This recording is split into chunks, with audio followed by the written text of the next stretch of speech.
Diaphragm the main muscle of the respiration. Welcome to anatomy Paglu. आज हम देखेंगे diaphragm के बारे में। ये मसल हमारा थोरेसिक केज के अंदर प्रेजेंट होता है और ये हमारी एब्डोमिनल कैविटी और थोरेसिक कैविटी को क्या कहते हैं सेपरेट कर रहा होता है। इसके अलावा जो इसका शेप होता है ना, वो तुम देखो डोम से शेप का, जैसे छत की तरह का।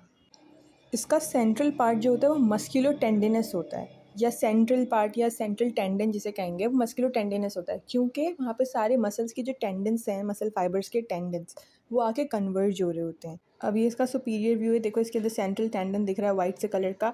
और इसकी एक सिग्निफिकेंस ये भी होती है कि एक तो ये मसल की कॉन्ट्रैक्शन में बहुत हेल्प कराता है इंस्पिरेशन के टाइम पे, जब हम ऑक्सीजन को इनहेल कर रहे होते हैं। और दूसरा ये कि इसके ऊपर जो है ना, हमारा हार्ट जो है वो रेस्ट करता है। अब हमारा जो ये मसल है, ये 3 जगह से ओरिजिनेट कर रहा होता है, निकल रहा होता है। सबसे पहले स्टर्नल पार्ट, जो हमारी स्टर्नम चेस्ट बोन होती है, उसके जो पोस्टीरियर नीचे इंफीरियर पे एक छोटा सा प्रोसेस बना होता है नीचे, उसे कहते हैं हम जीफॉइड प्रोसेस। वहाँ से जो है ये मसल निकल रहा होता है, तो उसे हम कहेंगे स्टर्नल पार्ट, जो कि चेस्ट बोन का नाम होता है हमारी स्टर्नम, तो स्टर्नल पार्ट हो गया। कोस्टल पार्ट जो होता है वो हमारी जो नीचे वाली 6 रिब्स होती हैं, लोअर 6 रिब्स, उसके अंदर से निकल रहा होता है, तो उसे हम कहेंगे कोस्टल पार्ट, क्योंकि हम रिब्स को कोस्टल भी कह रहे होते हैं।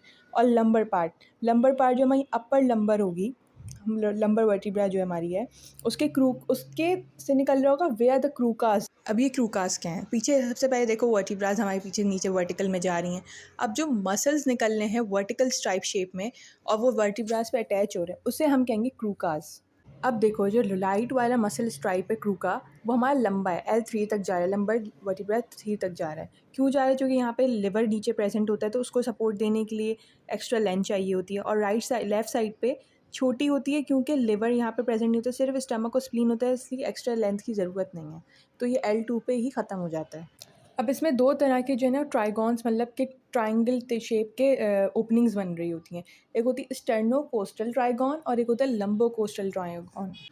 अब देखो स्टर्नम के नीचे क्या लिखा है, स्टर्नोकोस्टल ट्राइगॉन फोरामेन ऑफ मॉर्गैनी। इसके 2 नाम होते हैं, बल्कि 3।